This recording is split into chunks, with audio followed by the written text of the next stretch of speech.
Assalomu alaykum hurmatli kuzatuvchilar. Mana oxirgi videolarimizda ko'rsatgan Road dahasidagi sanuzelimizni topshirdi, foydalanishga topshirdi. Mana kiraverish koridorlarimizni bitkazib berganmiz.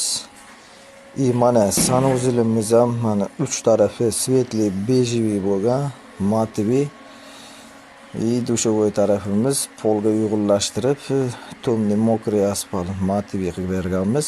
Traplari illi trap qo'yib berganmiz. Bu yerga unitazimiz o'rnaydi. Mana nisha tarafimizni ko'rishuni mumkin. Chetlarini 45 gradus qilib, chiroyli qilib chiqarib berganmiz. Egalarining talablariga binoan o'ta go'zal chiqdi. Mana eshigimizni ham chetini ko'ruvni idealniy qilib chiqarib berdi. 45larimiz juda egalariga yoqdi. Kimga shunaqa xizmatlar kerak bo'lsa, pastdagi raqamlarga aloqaga chiqishini so'rab qolamiz. Bitta like ayamasangiz sizlardan xursand bo'lamiz. Tarqalishiga yordam bering.